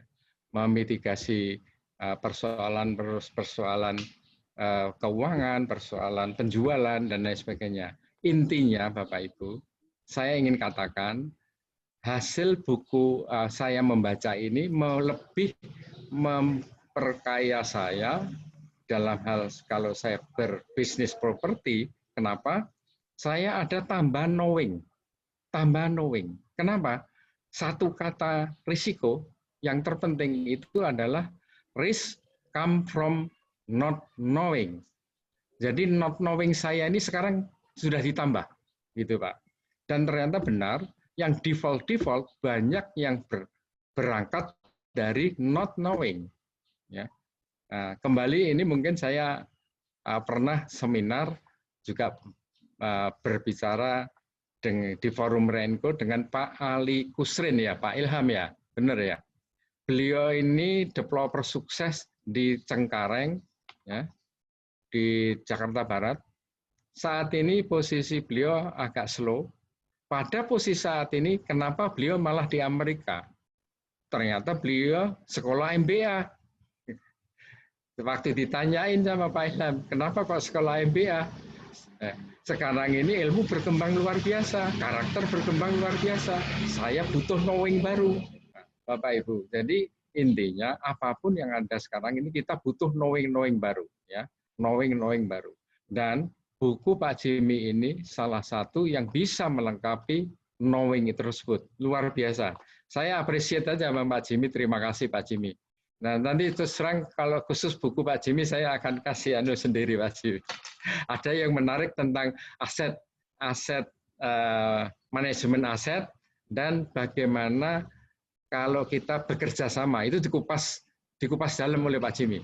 Ya, saya kira gitu Pak Ilham, saya kembalikan. Terima kasih. Sudah luar biasa Pak Heri ulasannya. Kita sudah hampir 1 jam lewat juga. Saya kira sudah banyak hal yang disampaikan oleh pembahas. Namun di akhir saya ingin minta Pak Nurul untuk menyampaikan ulasan, nanti ditutup sama Pak Jimmy ya. Selesai itu kita akan akhiri bedah buku ini. Saya kira itu. Silakan Pak Nurul dan nanti dilanjut Pak Jimmy. Silakan Pak Nurul. Ya, yang menurut saya dari buku ini Pak, sebagai praktisi, adalah buku ini bagian daripada warning kita, lampu kuning dan mungkin lampu merah kita, supaya perilaku kita itu berubah, minimal dari kasus yang Pak Jimmy paparkan di tahun 2010 dan tadi saya sampaikan bahwa ini adalah, tadi juga Pak Heri kutip, Anda kalau lack of knowledge dimasuk di bisnis ini, akhir-akhirnya adalah Anda masuk jurang. Dan faktanya Pak Heri tadi sudah sampaikan dari kasus satu bank yang default itu not knowing. Jadi, nah yang kedua sekarang itu kan adaptasi Pak. Marilah kita beradaptasi itu dengan benchmarking yang kuat. Kita ini karena COVID harus melakukan adaptasi. Nah, adaptasi yang paling pertama yang harus kita evaluasi adalah yang tadi, ternyata kan faktor manajemen, faktor top manager itu pengaruh. Nah, kita harus sama-sama tahu bahwa katakanlah kasus developer, di developer di Indonesia itu banyak karakternya. Ada developer yang predator killer, ada developer yang bonek, ada developer yang profesional, ada developer yang follower. Jadi ngikut aja orang. Nah, ini saya pikir dalam COVID seperti ini, dalam kondisi seperti ini, kita harus sudah mereposisi dengan cara ya tadi memperbanyak penguasaan, melakukan adjustment adaptasi. Salah satunya adalah saya pikir dengan buku ini itu sudah bisa jadi panduan kita untuk merevisi melakukan adjustment yang baru. Nah, barangkali yang ingin saya garis bawahi itu Pak, kalau saya pribadi, buku ini adalah bagian daripada peringatan buat para pelaku baik di properti developer atau juga di broker. Broker tidak bisa hanya sekedar menjual. Broker harus melakukan salah satu kunci jual tanah misalnya. Itu kuncinya bukan di tanahnya karena kita bukan jual tanah tambang. Kuncinya adalah di highest and best use. Yang dijual itu berapa KDB KLB-nya dan keperuntukan. Bukan kita beri kandungan minyaknya berapa, kandungan besinya berapa, kandungan pasirnya berapa. Atau tanah itu hanya sekedar luas dan bentuk. Tapi yang jauh lebih mahal adalah highest and best use. Di sini dikupas baik. Nah ini untuk konsultan, para business development, para broker sekalipun, itu keywordnya di situ. Di value-nya itu di properti ini di highest and best use-nya. Terima kasih Pak Ilham, itu barangkali yang bisa saya tambahkan.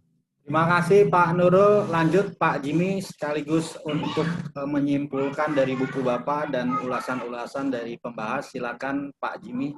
Baik, saya sangat berterima kasih kepada Rinko yang sudah memfasilitasi untuk bedah buku Fundamentals of Real Estate ini. Juga kepada para pembahas, Pak Ilham, Pak Nurul, dan Pak Heri. Pak Heri ini ahli risk management yang sangat jarang gitu ya, terutama untuk bisnis real estate itu hampir nggak ada orang yang berfokus di risk management, padahal sekarang kondisinya terbukti bahwa semua yang tidak mengetahui mengenai risk management itu melakukan kesalahan yang sama gitu ya. Jadi masuk ke dalam jurang tadi Pak Nurul bilang karena tidak ada proses mitigasi. Bisnis properti secara natural itu high risk, high return. Namanya high risk, risiko itu nggak bisa dihindarkan atau dihindari. Yang bisa dia dimitigasi, gitu ya. Contohnya kayak hujan gitu kan. Hujan itu kalau mendung kemungkinan besar dia akan hujan. Kita kalau berjalan di tengah hujan nggak bisa menghindari hujan itu, tapi kita bisa mitigasi dengan cara bawa payung kan gitu. Nah itulah yang dilakukan oleh Pak Heri. Beliau ini sangat concern gitu ya, karena melihat banyak developer itu tidak memitigasi risikonya sehingga melakukan kesalahan yang banyak yang akhirnya jadi fatal gitu. Mulai dari proses perizinan, kemudian tadi Pak Nurul bilang KDB KLB nggak dicek, taunya tanahnya itu misalnya ternyata untuk pertanian, tapi dibuat perumahan, akhirnya sertifikat nggak keluar, itu dari proses awal aja dia udah salah gitu kan. Kemudian dalam proses membangun juga udah keliru konsepnya karena tidak sesuai dengan permintaan pasar. Kemudian sampai mengoperasikannya itu semua di the whole real estate process itu semua itu ada faktor risiko yang harus mitigasi. Nah, semoga nanti ke depan saya juga mengundang gitu ya Bapak Ibu juga sebagai ahli di bidang masing-masing yang terkait dengan properti juga kiranya mau menambahkan literatur real estate di Indonesia ini semoga semakin kaya gitu ya. Pak Heri, Pak Nurul, Pak Ilham, dan teman-teman yang lain juga bisa menulis atau mungkin kita bisa berkolaborasi juga bikin buku baru yang lebih komprehensif, dan mungkin karena buku yang pertama ini bersifat big picture, mungkin nanti kita bisa buat buku yang benar-benar yang tadi Pak Nurul bilang ya how to-nya gitu ya. Jadi step by step-nya atau orang sebutnya cookbook gitu kalau di luar itu, jadi buku memasak. Jadi benar-benar A sampai Z-nya itu bisa kita kupas gitu ya. Mulai dari perizinan dengan faktor-faktor yang lain-lain tadi di luar yang lurus gitu ya, banyak belokan-belokannya, nah itu juga bisa kita bahas. Baik, terima kasih atas kesempatannya. Saya kembalikan lagi ke Pak Ilham. Baik, terima kasih Pak Jimmy atas waktunya dan penyampaian ulasannya ke Pak Heri dan Pak Nurul. Sekali lagi kami ucapin terima kasih kepada semua peserta yang sudah hadir di acara webinar Real Estate bedah bukunya Pak Jimmy, Fundamental of Real Estate. Selanjutnya silakan Bapak Ibu yang belum bergabung di grup WA untuk kita bisa bernetworking, bisa berkolaborasi. Salah satunya mungkin silakan Anda yang punya produk barangkali ya. Kami ini sekarang ada di dua sisi, artinya kami diminta salah satu bank untuk mencarikan mitra kerjasama, kan banyak proyek yang bermasalah. Yang kedua, kami juga sebetulnya pada posisi diminta investor untuk mencarikan produk-produk yang memang layak untuk diakuisisi. Selebihnya nanti kami akan buat juga semacam rangkaian proses pembelajaran yang lebih efektif dengan cara-cara yang sekarang digital ya. Nah, nanti kita akan juga sharing di grup WA. Terima kasih sekali lagi kami ucapkan, saya akhiri, selamat pagi dan Assalamualaikum warahmatullahi wabarakatuh. Salam sejahtera buat kita semua dan sehat-sehat terus semua. Salam sukses, salam properti. Terima kasih. Terima kasih. Pak Margo, ya. Pak Margo, thank you Pak Heri. Jimmy. Kita ada meeting lagi nih di Ray ini. Udah habis kali Pak. Baik, ya. Ya, makasih.